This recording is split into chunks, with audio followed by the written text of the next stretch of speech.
Hi, it's Paul from Derivan, and I want to introduce you to a new product called Liquid Pencil. It's an innovative new product that allows you to create authentic graphite effects in pencil and pencil sketches using a liquid. It's available in these 6 colours here. We've got grey 3, grey 9, sepia, yellow, red and blue. It's also available in 2 ranges. There's a permanent range and a rewettable range. So we're just going to go over very briefly what we can and can't do with that. And to start, I'd like to show you about a transfer technique. So we can use, this is just a panel of the rewettable, and this time we're using graphite 9, and I'm going to show you how to make a transfer. So we've just got a plain piece of paper, we've got our graphite already laid down, we place that face down, we choose an image that we want to transfer and just grab a pen and trace that image. Now I'm just doing this loosely just to give you an idea of what we can do.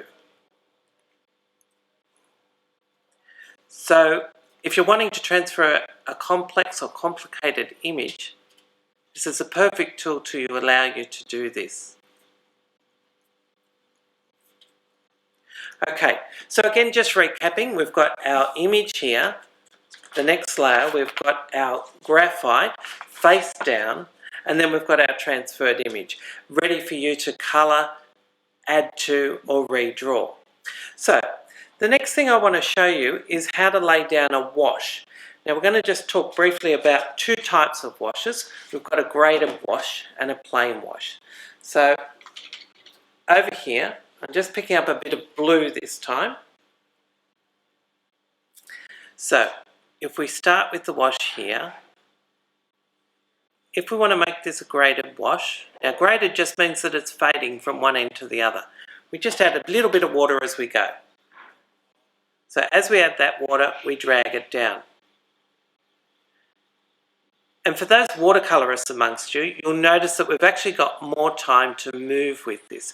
So it is a little bit more forgiving and will allow you to play with it a little more. If we want to do a wash that's a solid wash or a flat wash, we simply, again, lay it down in blocks. Try and keep that bead of colour there and drag that bead along. By doing that, you'll avoid the lines that can sometimes be created.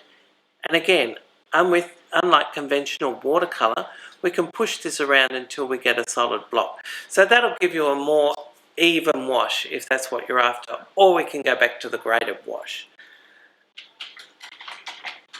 So now the other thing we can use to apply it is a nib. So I've just got a post office box nib here, and I'm just dipping it into the liquid pencil, and you'll note that we can give ourselves, just going to drop a little bit of that off, a fine line. So I don't know whether can we pick that up. So beautiful for doing some sketches, and there's a sketch I've completed earlier which we'll have a look at later in this method. So what it does is give you a nib type line in graphite before unachievable. And also being the rewettable, we're able to rub it out or we're able to add to it. Also good for cross-hatching shading. And it tends, by the very nature of it, to be a little bit cleaner than traditional lead pencil, where if we rub over it, we tend to get a little bit grubby. This, by the very nature of the product, allows us to be a little bit more cleaner in the process, but still end up with a pure graphite drawing. It's really quite nifty.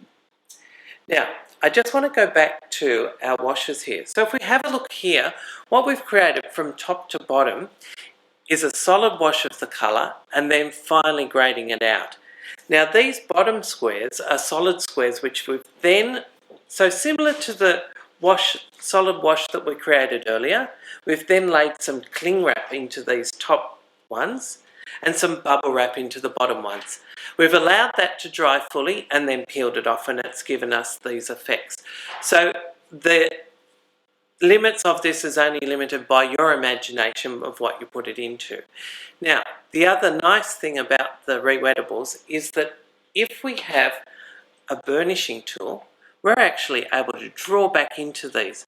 So if we draw back into these, they'll actually create a nice silvery line onto the image. So you can gently play with areas of it. The other neat thing you can do is if you have a torchon or a paper stub, what you can do is wet that and you're able to push that around. So can you see how that's moving the pigment? So we're actually able to push the pigment through using that paper stub. Now the other thing we can do is get an eraser and just take out the line. So if we have a look at this solid area through here, what we can do is eliminate that. So can you see how that's taken it off? So, and again, through here. So with the rewettable, we're able to move those objects and move those bits around.